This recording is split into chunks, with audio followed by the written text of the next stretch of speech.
ചിറ്റ്ചാറ്റിൽ എൻ്റെ കൂടെ ഇരിക്കുന്ന ഷെറി എബ്രഹാം. ഷെറിയാണ് ചോദ്യങ്ങൾ ഇങ്ങോട്ട് ചോദിക്കുന്നത്. കാരണം ഞാൻ 1-2 വീഡിയോ ചെയ്തപ്പോൾ ഷെറിക്ക് അതുമായിട്ട് ബന്ധപ്പെട്ട പല സംശയങ്ങളുണ്ട്. ഇന്ത്യയുടെ ഗ്ലോബൽ ജിയോ പൊളിറ്റിക്സിലെ പ്രാധാന്യം, അതേപോലെ തന്നെ UAE ഭരണാധികാരി ഇന്ത്യയെ സന്ദർശിക്കുന്നു, അതിൻ്റെ പ്രാധാന്യം, പല ചോദ്യങ്ങളുണ്ട്, പല ഉത്തരങ്ങളുണ്ട്. അപ്പോൾ ഏതായാലും ഷെറിയാണ് ചോദ്യങ്ങൾ ചോദിക്കുന്നത്. ഷെറിക്ക് ചോദ്യങ്ങൾ ചോദിക്കാം. സാധാരണ ഒരു ഭരണാധികാരി ഒരു രാജ്യത്തിന്റെ ഭരണാധികാരി വരുമ്പോൾ ഇത് നേരത്തെ കാലത്ത് ഇത് പബ്ലിഷ് ചെയ്യുകയും വരികയും ചെയ്യുന്നതാണ്. പക്ഷെ UAE അൽ നഹിയാൻ, അതായത് ഈ UAE എന്ന് പറയുന്ന 7 എമിറേറ്റ്സ് കൂടുന്നതാണ് UAE.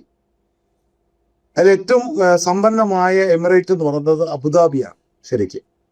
കാരണം ഓയിൽ റിച്ച് ആണ് ശരിക്കും. ഞാൻ അബുദാബിയിൽ ഉണ്ടായിരുന്നതാണ് ശരിക്കും. അപ്പം എന്റെ ചോദ്യം, എന്തുകൊണ്ടാണ് ഷോർട്ട് ടൈം വിസിറ്റിൽ വന്നിട്ട് എന്തിനാണ് അവിടെ വന്നത്? ഇതാണ് എന്റെ ചോദ്യം. ഇത് ഞാൻ കൃത്യമായിട്ടൊരു കാര്യം പറയാം. ഇതിൻ്റെ അകത്ത് റിയാലിറ്റി ഏറ്റവും പ്രധാനപ്പെട്ട ഒരു ഘടകമുണ്ട്. ഇത്രയും നാളും ഇന്ത്യക്കാരൊക്കെ പലരും ധരിച്ചു വച്ചിരുന്നത്, അതായത് ഇന്ത്യയുടെ പ്രാധാന്യം കൊണ്ടാണ് ഗ്ലോബലി ഇന്ത്യൻ പ്രധാനമന്ത്രിക്കും ഇന്ത്യക്കും ഇത്രമാത്രം അക്സെപ്റ്റൻസ് കിട്ടുന്നത്. ഓക്കെ, മനസ്സിലായില്ലേ? ഇതായിരുന്നു പല ഇന്ത്യക്കാരും, ഇവിടുത്തെ മീഡിയയും യൂട്യൂബേഴ്സും ഇവരൊക്കെ അടിച്ചുകൊണ്ടിരുന്ന ചരിത്രം എന്ന് പറയുന്നത്. ബേസിക്കലി ഓപ്പറേഷൻ സിന്ദൂറിന് ശേഷം, ഇന്ത്യ അമേരിക്കയുമായിട്ട് ഇഷ്യൂ ഉണ്ടായ ശേഷമാണ് പല ഇന്ത്യക്കാർക്കും മനസ്സിലായി തുടങ്ങിയത്. പവർഫുള്ളായ അമേരിക്കയുടെ കൂടെ നിന്നപ്പോഴാണ് ഈ സ്ഥാനമൊക്കെ കിട്ടിയത്. ഈ അക്സെപ്റ്റൻസും G7-ഉം G20-യും ഇന്റർനാഷണൽ ഫോറങ്ങളിലൊക്കെ വിശ്വഗുരുവായിട്ട് നരേന്ദ്രമോദി എന്ന് പറയുന്ന ഒരാൾ വരുന്നത് അമേരിക്കയുടെ കൂടെ നിന്നപ്പോഴാണ്. അമേരിക്ക എന്ന് പിണങ്ങി മാറി ട്രംപ് എന്ന് മൈ ഫ്രണ്ട് മോഡിയെ തള്ളിപ്പറഞ്ഞു. അതിനുശേഷം ഈ പൊങ്ങിയിരുന്ന ഇന്ത്യ താപ്പോട്ട് പോയി. അത് ഇപ്പോഴാണ് ഈ സാക്ഷാൽ മോദിക്കും ഇതിനെപ്പറ്റിയൊന്നും പ്രോപ്പറായിട്ട് അറിയത്തില്ലായിരുന്നു. ഇത് അമേരിക്കയുടെ കൂടെ നിന്നുകൊണ്ട് കിട്ടിയതാണ്. അല്ലാതെ ഒരു മിനിറ്റ്, ഈ പറയുന്ന ഇന്ത്യക്ക് എന്ത് കിഴങ്ങുണ്ടായിട്ടാണ് ഈ ലോക രാജ്യങ്ങൾ ഇന്ത്യയുടെ പുറകെ വരുന്നത്? ഒരിക്കലുമില്ല. ഇന്ത്യ നിന്നുകൊണ്ട് മാത്രമാണ് ഇന്ത്യക്ക് ഒരു ഗ്ലോബൽ അക്സെപ്റ്റൻസ് കിട്ടിയത്. പിന്നെ ഗ്ലോബൽ അക്സെപ്റ്റൻസ് മാത്രമൊന്നുമല്ല, ഇന്ത്യ പറയുന്നത് ലോകം ശ്രദ്ധിക്കാൻ തുടങ്ങി. അതെ, അതായത് ഇന്ത്യൻ പ്രധാനമന്ത്രി വിവിധ ലോകരാജ്യങ്ങളിൽ പോകുമ്പോൾ എയർപോർട്ടിൽ വന്ന ആൾക്കാർ ക്ഷണിക്കാൻ പോകാൻ തുടങ്ങി. ഇന്ത്യയുടെ പ്രധാനമന്ത്രി കഴിഞ്ഞ പ്രാവശ്യം ജോർദാനിൽ പോയി. ജോർദാൻ രാജാവ് ക്ഷണിക്കാൻ പോയില്ല. അതെ, ഇതൊക്കെ ഗ്രൗണ്ട് റിയാലിറ്റി ഉണ്ടായ സംഭവങ്ങളാണ്. അപ്പൊ അതിനു മുമ്പ് അങ്ങനെ ആയിരുന്നോ? യൂറോപ്യൻ രാജ്യങ്ങളിലെ തലവന്മാർ ഇന്ത്യയിലോട്ട് വരാനും ഇന്ത്യൻ പ്രധാനമന്ത്രിയെ കാണാനും, ഇൻക്ലൂഡിങ് ഖത്തർ അമീർ പവർഫുള്ളാണ്, ഏറ്റവും റിച്ച് ആയിട്ടുള്ള സംഭവമാണ്, അമേരിക്കയുടെ ക്ലോസ് അലയൻസ് പാർട്ട്ണറാണ്. അവർ പോലും ഇന്ത്യയിൽ വന്ന് ഇന്ത്യക്ക് $10 ബില്യൺ ഫ്രീ ആയിട്ട് കൊടുത്തു. അതിൻ്റെ കാര്യം എന്തുവാ? കാരണം അമേരിക്കയുമായിട്ടുള്ള ബന്ധം. കാരണം ഇന്ത്യ പറഞ്ഞു കഴിഞ്ഞാൽ അമേരിക്കൻ പ്രസിഡന്റ് കേൾക്കും. ഇതാണ് കാരണം. ഈ സംഭവം ഇല്ലാതായി. ഖത്തറുമായിട്ടുള്ള ഇഷ്യൂ നടന്നുകൊണ്ടാണല്ലോ ശരിക്ക് അന്ന് ഖത്തറിന്റെ അമീർ ഇന്ത്യയിൽ $10 ബില്യൺ ഇൻവെസ്റ്റ് ചെയ്തൊക്കെ. ഇതൊക്കെ റിയാലിറ്റിയാ. അല്ലാതെ ഇവിടുത്തെ കുരങ്ങന്മാർ പറയുന്ന പോലെ അമേരിക്കയുടെ കൂടെ നിന്നു, അമേരിക്ക നമ്മളെ കൊണ്ടു കടന്നു. അതായത് പവർഫുള്ളായൊരു നേഷൻ. ഇത് തന്നെയാണ് ഒരു വലിയൊരു മൾട്ടി ബില്യണറിന്റെ കൂടെ നിന്ന് കഴിഞ്ഞാൽ അവിടുത്തെ ഒരു സാധാരണക്കാരന്, ഒരു കച്ചവടക്കാരന് പല കച്ചവടവും നടക്കാൻ പറ്റും. അല്ല, അപ്പൊ അതിനകത്ത് ചോദ്യത്തിനെ ഞാൻ കംപ്ലീറ്റ് ചെയ്യട്ടെ. ഈ പറയുന്ന അറബ് രാജ്യങ്ങളെല്ലാം തന്നെ അമേരിക്കയുടെ സ്ലേവാണ്. അതിന്റെ റീസൺ, അതിന്റെ ഏറ്റവും വലിയ റീസൺ എന്തുവാ? കാരണം അമേരിക്കയാണ് ഈ രാജ്യങ്ങൾക്കെല്ലാം സെക്യൂരിറ്റി കൊടുക്കുന്നത്, മിലിറ്ററി പവർ. അമേരിക്കയാണ് അവരുടെ ഈ പറയുന്ന ഈ രാജ്യങ്ങളുടെ എല്ലാം ക്രൂഡുമായി ബന്ധപ്പെട്ട ബിസിനസ്. ഉം. ഈ ട്രംപ് വന്ന ശേഷമാണ് ഈ പാരീസ് ക്ലൈമറ്റ് എടുത്ത് ഊരെ കളഞ്ഞ ശേഷമാണ് കൂടുന്ന് പറഞ്ഞ സാധനം നിലനിന്ന് പോരുന്നത്. അല്ലെങ്കിൽ ഇത് ട്രാൻസ്ഫോം ചെയ്തിട്ട് ഇലക്ട്രിസിറ്റി മറ്റുള്ള എനർജിയിലോട്ട് പോയി കഴിഞ്ഞാൽ പിന്നീട് ഈ അറബ് രാജ്യങ്ങൾക്ക് എന്ത് പ്രാധാന്യമുള്ളത്? ഇലോൺ മസ്കിന്റെ അടുത്ത് വരെ ദൂരെ കളഞ്ഞു. കാരണം അയാൾ കാരണം അതാണ് ഞാൻ പറയാ, അതാണ് ഈ പവർഫുൾ എന്ന് പറയുന്നത്. അതെ. മനസ്സിലായില്ലേ? ആ രാജ്യത്തിന്റെ, അതായത് ഇപ്പം UAE തലവൻ അല്ലെങ്കിൽ സൗദി അറേബ്യയുടെ തലവൻ, ഈ പറയുന്ന അറബ് രാജ്യങ്ങൾ, ഈ രാജ്യങ്ങളൊന്നും തന്നെ ഡെമോക്രാറ്റിക് രാജ്യങ്ങളല്ല.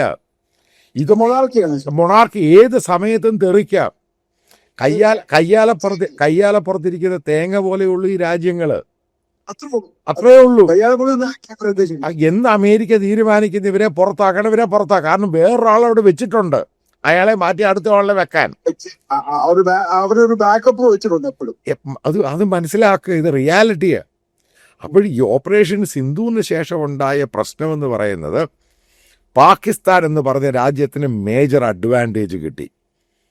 അതായത് പാകിസ്ഥാനെ സ്റ്റാമ്പ് ചെയ്തിരിക്കുന്നത്, ഈ പറയുന്ന രാജ്യങ്ങളെല്ലാം സ്റ്റാമ്പ് ചെയ്തിരിക്കുന്നത്, അവർക്ക് ഒരു പോസിറ്റീവ് സ്റ്റാമ്പ് എന്ന് പറയുന്ന ഇസ്ലാമിക ബോംബ്, അതായത് ന്യൂക്ലിയർ വെപ്പൺസ് ഉള്ള ഒരേ ഒരു രാജ്യമാണ് പാകിസ്ഥാൻ. ആ പാകിസ്ഥാനെ ഇന്ത്യ നശിപ്പിക്കാൻ ശ്രമിക്കുന്നു. രണ്ടാമത് ഇന്ത്യയിലുള്ള മുസ്ലിം കമ്മ്യൂണിറ്റിയിലുള്ളവരെ ഇവിടെ വേട്ടയാടുന്നു, അവരുടെ വീടുകൾ പൊളിക്കുന്നു, അവരുടെ പള്ളികൾ പൊളിക്കുന്നു, അത് ചെയ്യുന്നു, ഇത് ചെയ്യുന്നു. ലോകത്തിലെ രണ്ടാമത്തെ മുസ്ലിം ജനസംഖ്യയുള്ള രാജ്യമാണ് ഇന്ത്യ. ആ സമയം ആ മനസ്സിലാക്കുക. ഇന്ത്യൻ പ്രധാനമന്ത്രി മോദിയുടെ ഏറ്റവും വലിയ അഡ്വാൻറ്റേജ് എന്ന് പറയുന്നത് ഈ അറബ് ഇസ്ലാമിക രാജ്യങ്ങളുമായിട്ട് നല്ല ബന്ധത്തിലങ്ങായി. ചെറിയ ബന്ധമല്ല, നല്ല ബന്ധത്തിലായി. ഇന്ന് വരെ ചരിത്രത്തിലില്ലാത്ത രീതിയിൽ, അതായത് ഇന്ത്യൻ പ്രധാനമന്ത്രി വരെ ചരിത്രത്തിലില്ലാത്ത രീതിയിൽ ബന്ധം സ്ഥാപിച്ചു. നേരത്തെ ഞാൻ പറയാം, എനിക്കറിയാവുന്ന ചില വസ്തുതകളുണ്ട്. നേരത്തെ ഈ രാജ്യങ്ങളിൽ നിന്ന് ഓയിൽ വാങ്ങുമ്പോൾ മീഡിയേറ്റേഴ്സ് ഉണ്ടായിരുന്നു. അതായത് ഇപ്പോൾ ഇന്ത്യൻ ഓയിൽ ആണെങ്കിലും മറ്റുള്ള കമ്പനികളൊക്കെ ഓയിൽ വാങ്ങുമ്പോഴും മീഡിയേറ്റേഴ്സ് ആയിരുന്നു. അപ്പോൾ അവരുടെ കമ്മീഷൻ പരിപാടിയെല്ലാം മോദി എടുത്ത് കാട്ടി ദൂരെ കളഞ്ഞു. എന്നിട്ട് ഈ രാജ്യങ്ങളുമായിട്ട് ഡയറക്റ്റ് ഗവൺമെൻറ് ടു ഗവൺമെൻറ് കോൺട്രാക്റ്റായി, ലോങ് ടേം കോൺട്രാക്റ്റായി. കാരണം അവർക്ക് ആ സാധനം വിറ്റ് പോകണം നല്ല വിലയ്ക്ക്. അവർക്കൊരു ഒരു പെർമനന്റ് ക്ലയൻ്റായി മാറി ഇന്ത്യ. കാരണം മീഡിയേറ്റേഴ്സ് ഇല്ല, ഈ സാധനം പോകണ്ടായോ. മോദി അവിടെ കൊടുത്തു കഴിഞ്ഞപ്പോഴാണ് ഈ രാജ്യങ്ങളുമായിട്ട് നല്ല ബന്ധവുമായി. അതേപോലെ തന്നെ മറ്റൊരു സംഭവമുണ്ട്, ഈ രാജ്യങ്ങളിലൊക്കെ വർക്ക് ചെയ്യുന്ന ഏറ്റവും കൂടുതൽ ഇന്ത്യക്കാരാണ്. ലേബറായിട്ടും മറ്റുള്ള ബിസിനസ്സും എല്ലാം ഇന്ത്യക്കാരാണ്. അപ്പം രണ്ട് രീതി, പീപ്പിൾസ് ടു പീപ്പിൾ ഉണ്ട്, എക്കണോമി ഉണ്ട്, എനർജി ഉണ്ട്. അപ്പം ഈ ഒരു ബന്ധം മോദി അങ്ങ് വളർത്തി. അതുകൊണ്ടാണ് നിങ്ങൾ നോക്കുക, നീ കഴിഞ്ഞ പ്രാവശ്യം 2020 ഓപ്പറേഷൻ സിന്ദൂറിന് മുമ്പ് ഒരു വർഷം എടുത്തു നോക്കുക, മോദി മിഡിൽ ഈസ്റ്റിൽ ദുബായിൽ മാത്രം പോയേക്കുന്നത് 3 പ്രാവശ്യമാണ്. അബുദാബി 2 പ്രാവശ്യം, ദുബായ്. എന്തോ ഓപ്പറേഷൻ സിന്ദൂറിന് ശേഷം എവിടെയും പോയില്ല. എവിടെ ദുബായ് പോയേക്കുന്നത്? എന്തുവാ ദുബായ് എന്ന് പറയുന്നത്? ഏഷ്യയിലെ ഒരു എക്കണോമിക് ഹബ്ബാണ് ഈ സംഭവം. അവർക്ക് ബിസിനസ്സാണ്. ഞാൻ ക്യാപിറ്റലിൽ നോക്കിയ സമയത്ത്, കാരണം അന്ന് സിംഗപ്പൂരായിരുന്നു ശരിക്കും ഏഷ്യ പസഫിക്കുന്നത്. മിഡിൽ ഈസ്റ്റിലെ പോലും അവരാ നോക്കിക്കൊണ്ടിരുന്നത്. കാരണം ഞാൻ ഇവിടെ എല്ലാം ട്രാവൽ ചെയ്ത മനുഷ്യനാണ്. അപ്പം പക്ഷേ പിന്നെ ദുബായെ അവർ വലിയ ഹബ്ബാക്കി കൂട്ടുന്നത്. ശരിക്കും ദുബായ് ആണ് ബിസിനസ് ഹബ്ബായിട്ട് പറയും. അപ്പം അതൊരു സംഭവം. അതിൻ്റെ കൂടെ അടുത്ത ഏറ്റവും പ്രധാനപ്പെട്ട പോയിന്റ്, അതായത് ഓപ്പറേഷൻ സിന്ധുവിന് ശേഷം ഈ പറയുന്ന വലിയ ഡെലിഗേറ്റ്സ് പോയി. അന്ന് ഞാൻ പറഞ്ഞു ഇത് ഫ്ലോപ്പ് ഗെയിം ആയിരിക്കും. ഈ ഡെലിഗേറ്റ്സ് പോയത് മുഴുവനും ഫ്ലോപ്പ് ഗെയിമായി. അതിന് 10 പൈസക്ക് വാല്യൂ ഉള്ളതായി പോയി. ഈ ഫ്ലോപ്പ് ഗെയിം അത് വെറും പട്ടി ഷോ ആണ് നടത്തിയത്. അവിടെ ഫ്ലോപ്പ് ഗെയിമായി. കാരണം അവർ പോയി തിരിച്ചു വന്നു, ഒരു പുല്ലും നടന്നില്ല. ഈ രാജ്യങ്ങളെല്ലാം ഇന്ത്യ ഗ്ലോബലി ഐസൊലേറ്റഡ് ആയി. ഐസൊലേറ്റഡ് ആയപ്പോൾ പ്രധാനപ്പെട്ട കാരണം അമേരിക്ക എന്ന് പറഞ്ഞ് ട്രംപ് അഡ്മിനിസ്ട്രേഷൻ ഇന്ത്യയെ പൂർണ്ണമായിട്ട് തള്ളിക്കളഞ്ഞു. പിന്നീട് ട്രംപിന് മനസ്സിലായി, അമേരിക്കൻ അഡ്മിനിസ്ട്രേഷന് മനസ്സിലായി, ഇന്ത്യ ഒരു റിലയബിൾ പാർട്ട്ണർ അല്ല. ട്രസ്റ്റഡ് പാർട്ട്ണർ അല്ല. ഇവരെ വിശ്വസിക്കാൻ കൊള്ളത്തില്ല. ഇതാണ് സംഭവം. കാരണം നമ്മൾ മനസ്സിലാക്കേണ്ട ഇന്ത്യൻ പോളിസി എപ്പോഴും മാറി. കഴിഞ്ഞ 25 വർഷം കൊണ്ട് പോളിസി മാറി. അതിനുശേഷം ഈ ലിബറലൈസേഷൻ വരുന്നു. അതിനുശേഷം ഇന്ത്യയിലെ പൊളിറ്റിക്കൽ എക്കോണമി എന്ന് തന്നെ പറയാം, അത് മാറുന്നു. പിന്നീട് മോദി വരുന്നു, അമേരിക്കയുമായിട്ട് കൂടുതലെടുക്കുന്നു. അപ്പോഴും മനസ്സിലാക്കേണ്ടത് പ്രധാനപ്പെട്ട പോയിൻ്റ്, അമേരിക്ക ആണ് ബേസിക്കലി ഇന്ത്യൻ എക്കോണമിയുടെ ഗ്രോ ചെയ്തത്. തീർച്ചയായും അമേരിക്കയോട് കൂടെ ഇപ്പൊ ഞാൻ അത് അച്ഛനോട് കാര്യം പറയാം.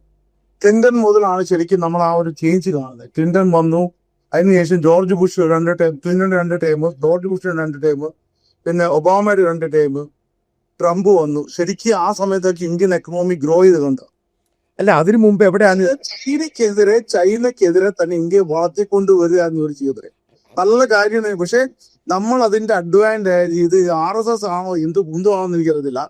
ഇവര് ഈ ഓപ്പറേഷൻ സിന്ദൂറിൽ വൃത്തികേട് അല്ല, ഇതിനകത്ത് ഞാൻ അറിഞ്ഞെടുത്തോളം, അപ്പം ഇന്ത്യയുടെ ഒരു ലോജിക്കൽ, ഇന്ത്യയുടെ എക്കോണമിയും ഇന്ത്യയുടെ ഒരു പൊളിറ്റിക്കൽ എക്കോണമിയുടെ ഒരു സ്വഭാവമുണ്ട്. അതിനകത്തോട്ട് ഹിന്ദുത്വ അജണ്ട അങ്ങോട്ട് കയറി വന്നു. അതാണ് പ്രശ്നം. മനസ്സിലായി. ഹിന്ദുത്വ അജണ്ടയും അമേരിക്കയെ എതിർക്കുക, ഒറ്റയ്ക്ക് നിൽക്കാൻ എന്ത് കിഴങ്ങ ഇവിടെ ഉള്ളത്? ഇവിടെ 4 ട്രില്യൺ പോലും ഇല്ല നമ്മുടെ. എന്ത് കിഴങ്ങ ഉള്ളത്? ഇതേപോലെയുള്ള രീതിയിലൊക്കെ കൊണ്ടുവന്ന് ഇന്ത്യ അമേരിക്കയെ ഡിപ്പെൻഡ് ചെയ്യരുത്.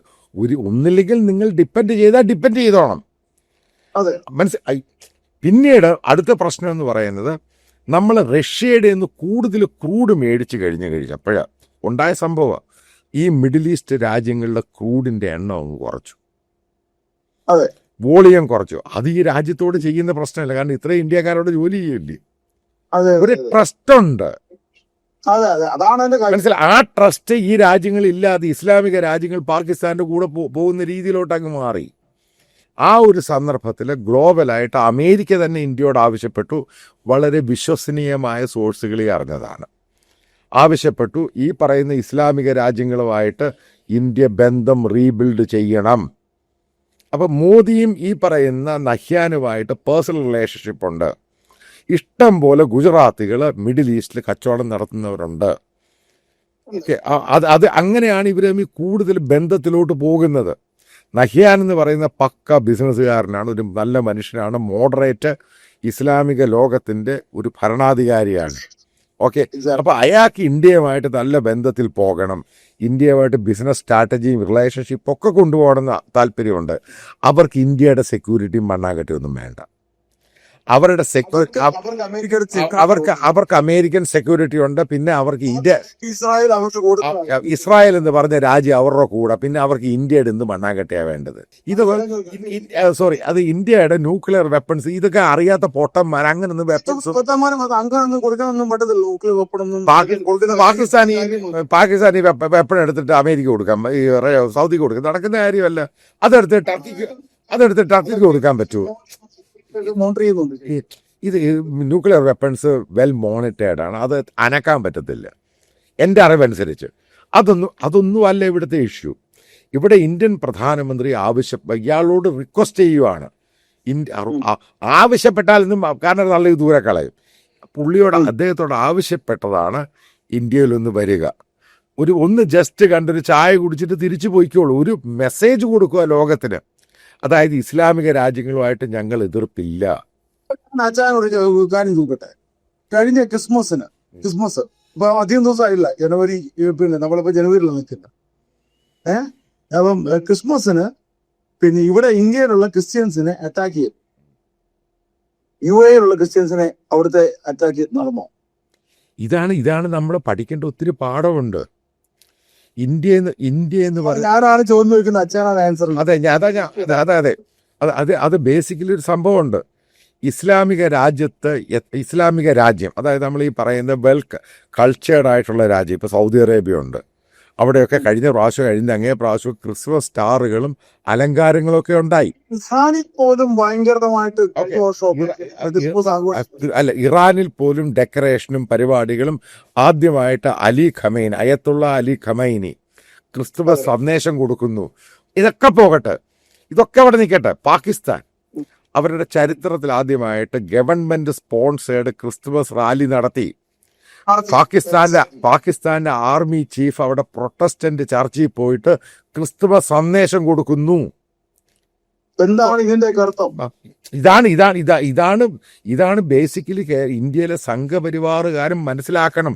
അതായത് ഈ ഇസ്ലാം ഒരു അതേപോലെ തന്നെ ക്രിസ്തുമസിന്റെ അന്ന് അമേരിക്ക പോയി നൈജീരിയയിൽ ബോംബ് ചെയ്യുന്നു. 25-ാം തീയതി കൃത്യമായ മെസ്സേജ് കൊടുക്കും. മനസ്സിലാക്കുക, ഇതെല്ലാം കൂടെ നമ്മൾ മെസ്സേജുകളാണ്.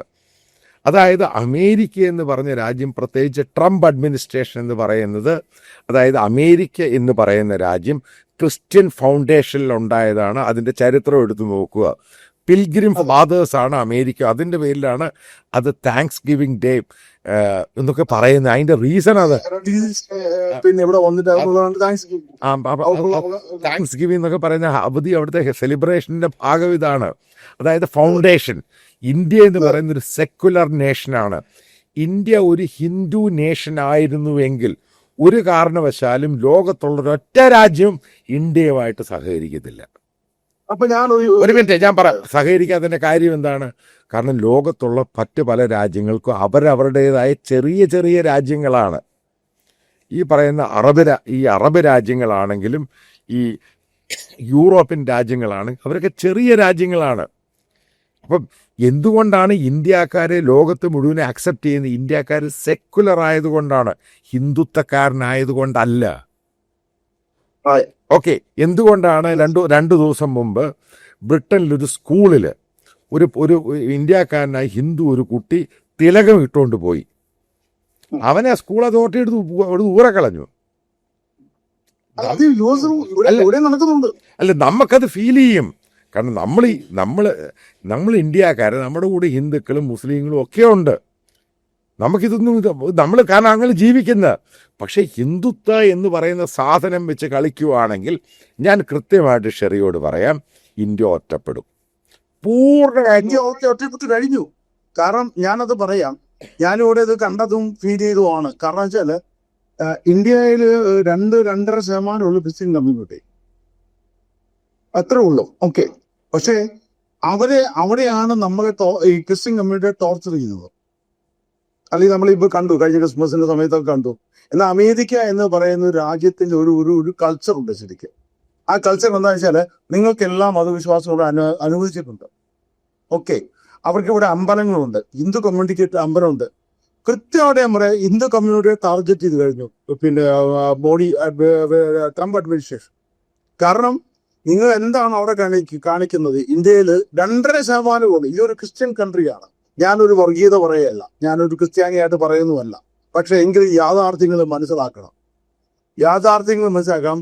ഇവിടെ ശരിക്കും ഞാനിവിടെ നാളെ പറയുകയാണ്, ഇപ്പം എയർപോർട്ടിൽ വരുന്നവർക്ക് കൃത്യമായിട്ട് എനിക്കറിയാം ഹിന്ദുസിനെ കറക്റ്റായിട്ട് ടാർഗറ്റ് ചെയ്യുന്നുണ്ട് അവിടുത്തെ ഇമിഗ്രേഷൻ ഓഫീസേഴ്സ് മറ്റേ ഇരിക്കുന്നവർ.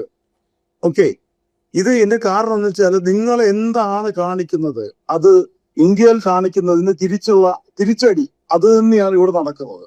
അല്ല, ഞാനൊരു കാര്യം പറയും. ഇതിനകത്ത് ഇപ്പം ഇന്ത്യയിൽ ഇതേപോലെ പ്രശ്നം നടക്കുന്നുണ്ട്, ബജറാങ്കലിൻ്റെ പ്രശ്നം നടക്കുന്നുണ്ട്. എന്തുകൊണ്ടാണ് മോദി സൈലൻ്റ് ആയിട്ടിരിക്കുന്നത്? ഈ മണിപ്പൂരിൽ ഇത്രയും പ്രശ്നം നടന്നിട്ട് എന്തിനാ ഇയാൾ വായും മുറിക്കാൻ? അതാ, മണിപ്പൂരിൽ ഇത്രയും വലിയ പ്രശ്നം നടന്നിട്ട് ഇപ്പോഴാണോ പോകാൻ പറ്റിയ സമയം? ഇപ്പോഴാണോ അത് പോയി കണ്ടത്? ഇന്ത്യയിൽ ഇത്രയും പ്രശ്നം നടക്കുന്നു, ഇത്രയും പള്ളികൾ അറ്റാക്ക് ചെയ്യുന്നു, ഈ പാവം പിടിച്ച പാസ്റ്റർമാരെ അവരെ കള്ള ചാർജോട് ജയിലിലടയ്ക്കുന്നു, അതേപോലെ അവരെ കൊണ്ട് ചാണകം തീറ്റിക്കുന്നു. ഇതൊക്കെ അല്ല, ഇതെല്ലാം അറിഞ്ഞിട്ട് ഇന്ത്യൻ പ്രധാനമന്ത്രി, ഇന്ത്യൻ അഡ്മിനിസ്ട്രേഷൻ, അല്ല ഈ പറഞ്ഞ പ്രധാനമന്ത്രി മാത്രമല്ല, വലിയ സംഭവമാണ് ജയശങ്കർ, ഫോറിൻ മിനിസ്റ്റർ, പുള്ളി മിണ്ടുന്നില്ല.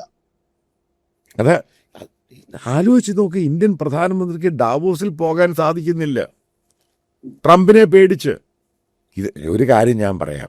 അപ്പോൾ ഈ നമ്മളിപ്പോൾ പറയാൻ പോകുന്ന കൺക്ലൂഡിങ് പാർട്ട് എന്ന് പറയുന്ന ഒരു കാര്യമുണ്ട്. അതായത് ഇന്ത്യ ഐസൊലേറ്റഡ് ആയി ഗ്ലോബലി. ഇന്ത്യക്കത് തിരിച്ചു വരണം. ഇപ്പം ആലോചിച്ച് നോക്കൂ, ഓരോ കാര്യങ്ങൾ എടുത്ത് പറയാം. റഷ്യൻ ഓയിൽ നിർത്തിയോ? പൂർണ്ണമായിട്ടും നിർത്തി. ചബാർ എയർപോർട്ട് എന്ന് പറഞ്ഞാൽ ഡോവലിന്റെ ഗെയിമുള്ള എയർപോർട്ടാണത്. മനസ്സിലായില്ലേ? ചബാർ ഡോവൽ അതും വെച്ചാണ് ബലൂച്ചും അഫ്ഗാനിസ്ഥാനിലും ആ ഗെയിം കളിച്ചത്. മനസ്സിലായില്ലേ? ബൈപ്പാസ് ചെയ്ത് പോകുന്ന പോർട്ടാ അത്. അത് അത് ട്രംപുമായിട്ട് ലോഹ്യമാണെങ്കിൽ ഈ സംഭവം വളരെ ക്ലീൻ ആയിട്ട് കൊണ്ടുപോകായിരുന്നു. അത്രയും പണം കൊണ്ടുപോയി അത് ഉണ്ടാക്കിയിട്ടത് ഇറാന് കൊടുത്തു. ചബാറ് അപ്പൊ അങ്ങനെയാണെങ്കിൽ അച്ഛനോട് ഒരു ചോദ്യം, ആ. എന്താണ് ശരിക്കും ഓപ്പറേഷൻ സിന്ദൂർ ഇന്ത്യ കാണിച്ച അബദ്ധം? ഇന്ത്യ, ഞാനൊരു കാര്യം പറയാം, ഓപ്പറേഷൻ സിന്ധൂർ കിരാണ ഹിൽസിൽ അറ്റാക്ക് ചെയ്ത് തന്നെയാണ്. ഉറപ്പായിട്ടും അതൊരു ഇഷ്യൂ. അത് അത് അമേരിക്കൻ ഞാൻ ചോദിക്കട്ടെ, അവിടെ ഉണ്ടായിരുന്ന ഞാൻ ചോദിക്കട്ടെ, എല്ലാ ടോക്സിന്റെ പുറകിൽ ഒരു ബാക്ക് ഡോർ ടോക്സ് ഉണ്ട്. എക്സാം ഉണ്ട്. എല്ലാ ടോക്സിന്റെയും പിറകിൽ ഒരു ബാക്ക് ഡോർ ടോക്സ് ഉണ്ട്.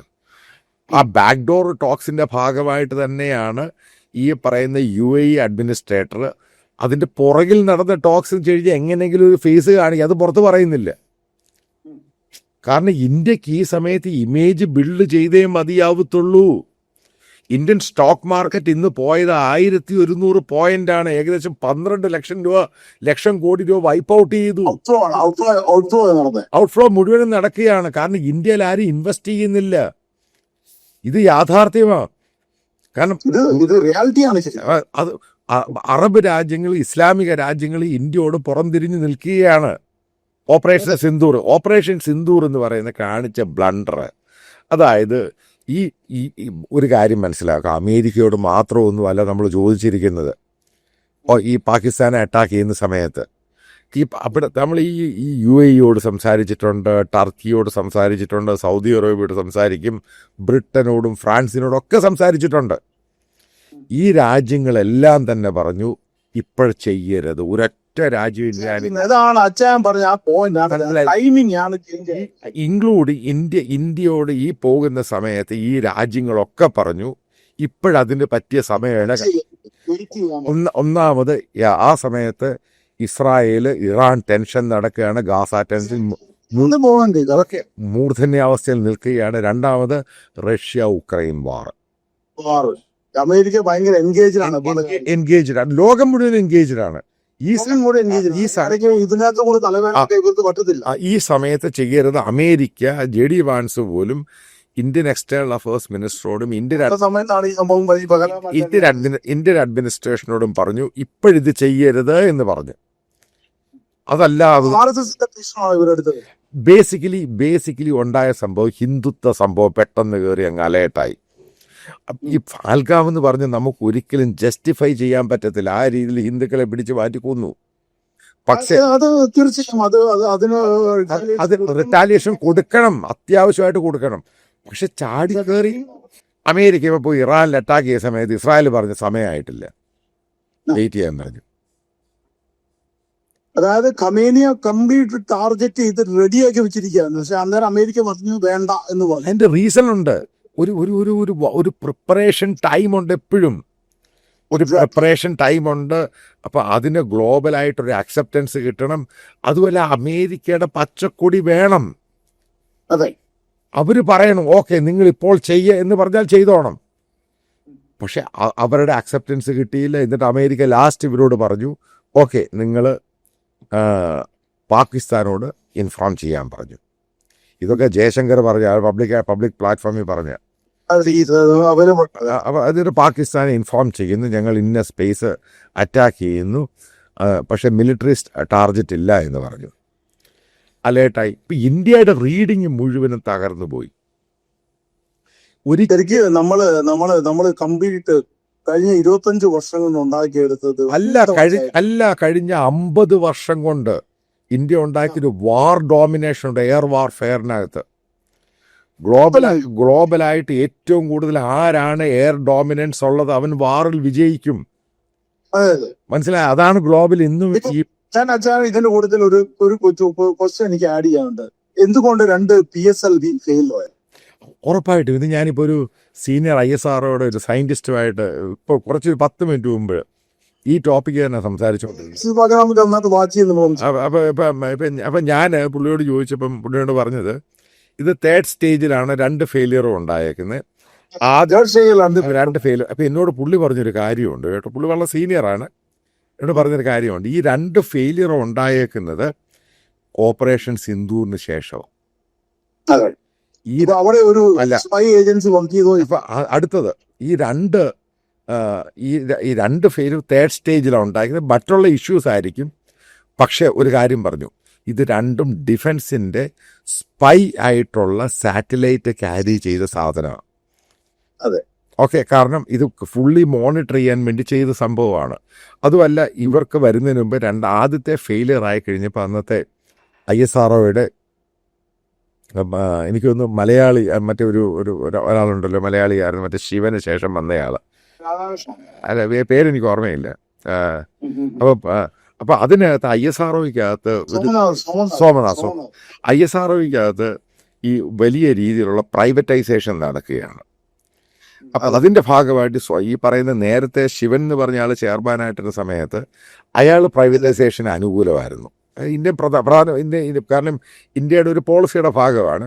പക്ഷേ ഇരിക്കുന്ന സോമനാഥ് എന്ന് പറഞ്ഞാൽ അതിനോട് പൂർണ്ണമായിട്ട് അനുകൂലിച്ചില്ല. ഇപ്പോഴിരിക്കുന്ന ചെയർമാൻ പോലും അതിനോട് അനുകൂലിക്കുന്നില്ല. അപ്പം ഇതിന് അപ്പം ഇപ്പോഴും പറയുന്നൊരു സംഭവമുണ്ട്. പല ആൾക്കാരും, പുള്ളി മാത്രമല്ല, മറ്റ് ഞാൻ 2-3 ദിവസമായിട്ട് പല ആളുകളോട് സംസാരിക്കുന്നുണ്ട്. അപ്പോൾ അവർ പറയുന്നൊരു ഒരു സ്പെസിഫിക് ആയിട്ടുള്ള കാരണമുണ്ട്. ഈ പ്രൈവറ്റൈസേഷൻ എന്ന് പറഞ്ഞാൽ പെട്ടെന്ന് ചാടി കയറി ചെയ്യേണ്ടതല്ല, ഗ്രാജുവൽ പ്രോസസ്സിലാണ് പോകേണ്ടത്. അതുമല്ല, ഈ പറയുന്ന കോർപ്പറേറ്റ് കമ്പനികൾക്ക് പല ലക്ഷ്യങ്ങളുണ്ട്. അപ്പോൾ അവർ ഭയങ്കരമായിട്ട് ഫോഴ്സ് ചെയ്യും. അപ്പോൾ അതിൻ്റെ പേരിലുണ്ടായി. പിന്നെ മറ്റൊരു കാര്യമുണ്ട്, നീ പറഞ്ഞൊരു ഇമ്പോർട്ടൻറ്റ് ചോദ്യമുണ്ട്. ഇന്ത്യയുടെ ആ ഒരു ട്രസ്റ്റ് ഉണ്ടല്ലോ, PSLVയുടെ എന്ന് പറഞ്ഞാൽ നമ്മുടെ മാസ്റ്റർ പീസാണ്. ആ സാധനം ഇല്ലാതായെന്ന് പറഞ്ഞു. അതും പോയി. അപ്പോൾ അതില്ലാതായെന്ന് പറഞ്ഞു. കാരണം സംഭവിച്ചിരിക്കുന്നു. അതായത് എന്നോട് പറഞ്ഞു കൊമേഴ്ഷ്യൽ സക്സസ് എന്ന് പറയുന്നത്, അതായത് ഇപ്പം തായ്വാൻ അങ്ങനെ മറ്റ് പല രാജ്യങ്ങളുടെ ക്ലയൻറ്റ് കൂടിയാണ്. അപ്പോൾ അവരിനിയും ഈ സാധനം ഇങ്ങോട്ട് തരത്തില്ല. അത് ലോഡ്ജ് അത് വേറൊരു കാര്യം ഞാൻ ആഡ് ചെയ്യാൻ ഉദ്ദേശിക്കുന്നത്, പണ്ട് നമുക്കറിയാം ഈ പിന്നെ ISRO എന്ന് പറയുന്നത് ഈ പണ്ട് സതീഷ് ധവാന്റെ കാലത്തും ഒക്കെ പിന്നെ അങ്ങനെയൊക്കെ കാലത്ത് പണ്ട് ഇന്ത്യൻ ഡിഫൻസിന്റെ സബ്സിഡറി ആയിട്ട് 24 പേരെ വെച്ച് സ്റ്റാർട്ട് ചെയ്തു. അതായത് നമ്പി നാരായണൊക്കെ ഉണ്ടാകുന്നതാണ് സംഭവം. ഓക്കെ, പക്ഷേ ഇന്ന് ഗവൺമെന്റിന്റെ സപ്പോർട്ട് പോലും ഇല്ലാതെ ISRO സ്വന്തമായിട്ട് അവർക്കുള്ള പണം കൊണ്ട് ചിരിച്ച്, കാരണം അവർ ഒരുപാട് ചെയ്തു. പക്ഷെ അച്ഛൻ നോക്കണം എവിടുന്ന് എങ്ങോട്ട് വന്നു. അതൊന്നുമല്ല ഗവൺമെന്റിന്റെ ഫണ്ട്. ISROയുടെ 2 PSLV ഫ്ലോപ്പ് ആയെങ്കിൽ അതിന്റെ പുറകിൽ ഒരു ഇന്റലിജൻസ് ശക്തിയുണ്ട്. അല്ലേ, ബേസിക്കലി അങ്ങനെയാണ് പല ആൾക്കാരും പറയുന്നത് ഇതുമായി ബന്ധപ്പെട്ട്. കാരണം ഇതിനെപ്പറ്റി ഈ FAC റിപ്പോർട്ടൊന്നും പുറത്ത് വന്നിട്ടില്ല. കാരണം അത് പുറത്ത് വരുത്തുമില്ല. കാരണം അതിൻ്റെ ഹിന്ദു ന്യൂസ് പേപ്പറിനകത്ത് ഇതിനെപ്പറ്റി ഇൻ ഡീറ്റെയിൽ ആയിട്ടൊരു ആർട്ടിക്കിൾ വന്നിരുന്നു. ഞാനതും വായിച്ചു. അപ്പം പല ആൾക്കാരും പറയുന്നതും പല സയൻറ്റിസ്റ്റുകളും പറയുന്നത് ഇത് എന്താണ് പ്രശ്നമുണ്ടായെന്ന് അതിനെപ്പറ്റി റിപ്പോർട്ട് വന്ന് ഇൻറ്റേർണലി ഇവരുമായിട്ട് ഡിസ്കസ് ചെയ്യും എഞ്ചിനീയേഴ്സുമായിട്ട്. പക്ഷേ അത് പബ്ലിക് അറിയണമെന്നില്ല. അപ്പോൾ എന്നോട് ഒരു സയൻറ്റിസ്റ്റ് പറഞ്ഞത്, ഇപ്പം അതിൻ്റെ അകത്തേക്ക് ചെറിയ വാഷർ കാണും, ചെറിയ വാഷറൊക്കെ കാണും. അതതിൻ്റെ ഒറിജിനൽ ഇട്ടില്ല, അല്ലെങ്കിൽ ഡ്യൂപ്ലിക്കേറ്റ് ആണെങ്കിൽ വേറൊരെണ്ണം മാറ്റിയിട്ടാൽ പോലും ഫ്ലോപ്പ് ആവും. എക്സാക്ട്ലി.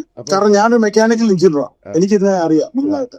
അപ്പം ഒരു ചെറിയ സ്ക്രൂവില് കാണുമ്പോ എല്ലാം ഒരുപോലിരിക്കും. പക്ഷെ ഒരു ചെറിയൊരു ത്രെഡിന്റെ ഡയമെൻഷൻ മാറിക്കഴിഞ്ഞാൽ സംഭവം ഫ്ലോപ്പ് ആവും. ഓക്കെ, എനിവേ ഒരു നല്ല ഡിസ്കഷൻ ആയിരുന്നു. നമുക്കിനി അടുത്ത മീറ്റിങ്ങിൽ കാണാം. Thank you very much.